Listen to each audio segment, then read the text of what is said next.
நேயர்கள் அனைவருக்கும் வணக்கம்.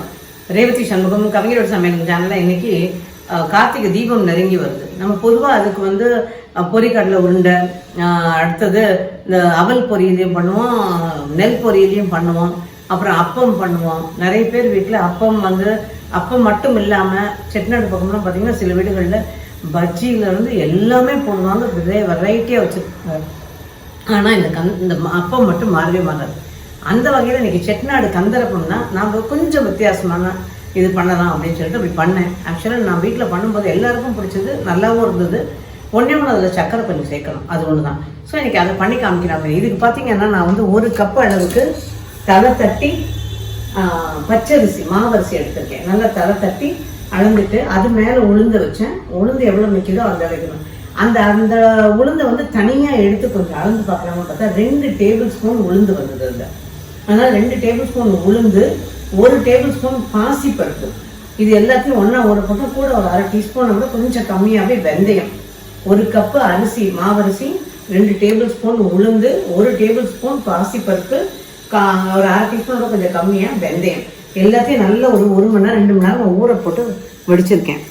இப்போ இதுக்கு சமமாக பொதுவாக இதுக்கு எவ்வளவு அரிசி இதெல்லாம் அளக்கணுமோ அந்த அளவு வெல்லம். ஸோ 1 கப்பு இந்த கொஞ்சம் பருப்பு இதெல்லாம் சேர்க்கும் போது கிட்டத்தட்ட ஒரு 1.25 கப்போட கொஞ்சம் ஒரு துளி கம்மியாக வரும் நமக்கு. அந்த வகையில் நான் என்ன பண்ணேன், 3/4 கப்பு அளவுக்கு வெல்லம் எடுத்துக்கிட்டேன். 1/2 கப்பை விட கொஞ்சம் கம்மியாக சர்க்கரை சேர்த்துக்கிட்டேன். ரெண்டுத்தையும் சேர்த்து ஒரு 1/2 கப் தண்ணியை வச்சு இதை ரெண்டுத்தையும் ஒன்றா போட்டு கரைச்சி வடிகட்டி எடுத்து வச்சுருக்கேன். இது ரெடியாக இருக்கு பாருங்க. இந்த வெள்ளை தண்ணியை ஊற்றி தான் இதை அரைக்க போகிறோம். இதுக்கு ஒரு 1/4 கப்பு அளவுக்கு தேங்காய் தூள், கொஞ்சம் ஏலக்காய். இப்போ இதை அரைச்சிட்டு எப்படின்னு பார்க்கலாம். இதை தண்ணி சேர்க்கக்கூடாது. தண்ணியை கொஞ்சம் வடிச்சிட்டேன், ஓரளவுக்கு நல்லா வடிச்சிட்டேன். தேவைப்பட்டால் நம்ம தண்ணி சேர்க்கணும். பார்த்தீங்கன்னா தண்ணி ரொம்ப கம்மியாக, ஒரு மேக்ஸிமம் போனால் ஒரு 1/4 கப்போட கம்மியாக இருக்கும். நல்லா அரைக்கணும். அரைக்கும் போது தேங்காய், ஏலக்காய், இந்த வெள்ளை தண்ணியை ஊற்றி தான் நல்லா அரைக்கணும். அரைச்சிட்டு என்னன்னு பார்க்கலாம். பாருங்க, நல்லா நைஸாகிடுச்சு. இந்த அளவுக்கு தண்ணியாக இருக்கணும். அதாவது தோசை மாவு பதத்துக்கு இருக்கணும். ரொம்ப தண்ணியாக போயிடக்கூடாது, ரொம்ப கெட்டியாக இருக்கக்கூடாது. தோசை மாவு பதம் இருந்ததுன்னா கரெக்டாக இருக்கும். ஏந்தெல்லாம் ஒரு கரண்டி. அந்த பாசிப்பருப்பு போடும்போது ஒரு நல்ல ஃப்ளேவர் கொடுக்குது. ஏன் சர்க்கரையை சேர்க்குறீங்க? சர்க்கரை உடம்புக்கு கெடுதல்னு சொல்லலாம், வாஸ்தவம் தான். ஆனால் சில நேரங்களில் அந்த ஒரு டேஸ்ட்டை கொஞ்சம் கூட்டி கொடுக்கறதுக்கு நம்ம சேர்த்துக்கிறோம் இல்லையா, எப்பாவது ஒரு தடவை.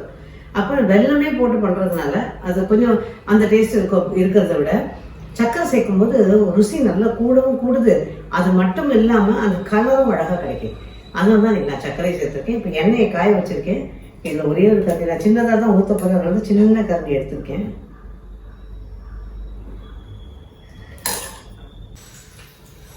நல்லா அழகாக மேலண்டி வந்து பாருங்க. எண்ணெயை நல்லா தூவி விடணும்.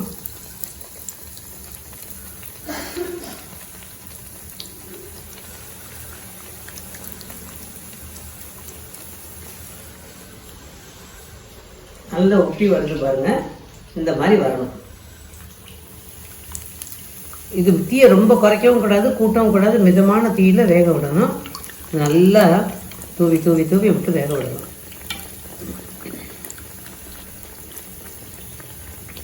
இப்போ திருப்பி இதில் விட்டுட்டு கலர் கொஞ்சம் மாறும்போது எடுத்தா கரெக்டாக இருக்கும்.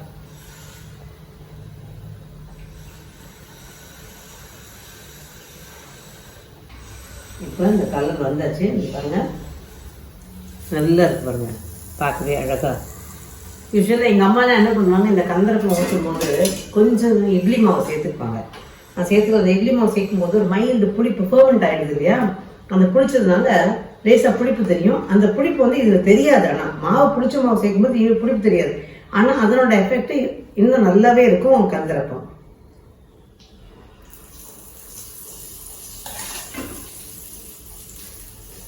இது பொதுவாக விசேஷ வீடுகளில் எதுவாக இருந்தாலும் இந்த கந்தரப்பம் கட்டாயம் ஒரு வேளைக்காவது இடம் பிடிக்கும். அடுத்தது இந்த கார்த்திகை தீபத்துக்கு இது இல்லாமல் இருக்காது அப்பம்.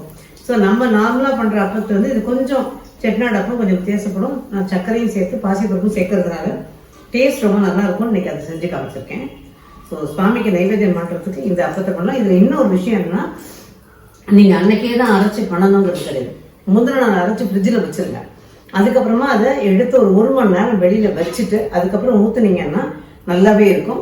நான் சொன்ன மாதிரி அப்படி பொங்கி வரல கொள்ளலை அப்படி புசுன்னு வரலன்னா கொஞ்சம் இட்லி மாவு சேர்த்துருங்க. ஆனால் முந்தின நாள் அரைக்க வைக்கும்போது நமக்கு இன்னும் ஈஸியாக இருக்கும் வேலை. அந்த மாதிரியும் பண்ணிக்கங்க. ஸோ ஸோ இது அவ்வளோதான், இதையும் எடுத்துடுறேன்.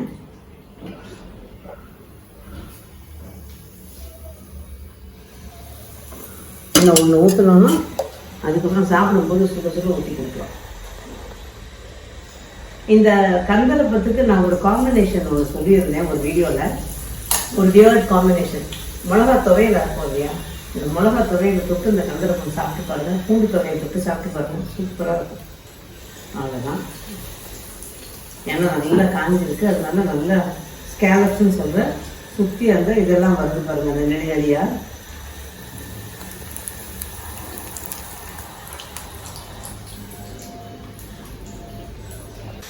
அப்பம் ஊற்றியாச்சு. கந்தரப்பம் செட்டிநாடு ஸ்பெஷலு. கார்த்திகை தீபத்துக்கு, தீபத்தன்னைக்கு பொரி உருண்டை, வடை, இந்த அப்பம் இதெல்லாம் வந்து மஸ்ட்டு. அதை செஞ்சு வச்சுட்டு மாவிளக்கு வச்சு அன்றைக்கி வீடு முழுக்க எல்லா பக்கமும் லைட்டையும் போட்டு விட்டுருவோம், விளக்கையும் ஏற்றிடுவோம். அகல் விளக்கில் ஏற்றிடுறது. சில நேரங்களில் பார்த்திங்கன்னா அதுக்கு வழி இல்லை அப்படின்னா கொஞ்சம் ஏற்றது, சில நேரங்களில் மலையேறிக்கிட்டே இருக்கும். அதனால் வந்து கேண்டில் விளக்கு, சின்னது கப் கேண்டில் இருக்கு இல்லையா, அதை வாங்கி வச்சு ஏற்றிடுவோம். அது வீடு முழுக்க அது எரியிற போது வெளியில் நின்று அதை பார்க்குற போது அப்படி ஒரு சந்தோஷமாக இருக்கும். ஸோ அதுதான். ஸோ அந்த சுவாமிக்கு நைவேத்தியத்துக்கு தான் இன்றைக்கி நான் இந்த அப்பத்தை செஞ்சு காமிச்சிருக்கேன். நீங்களும் ட்ரை பண்ணி பாருங்கள். செட்டிநாடு கந்தரப்பம் ஒரு வித்தியாசமான முறையில் ட்ரை பண்ணி பார்த்து உங்களோட வேலைக்கு கமெண்ட்ஸ் கொடுங்க. மீண்டும் சந்திப்போம். நன்றி, வணக்கம்.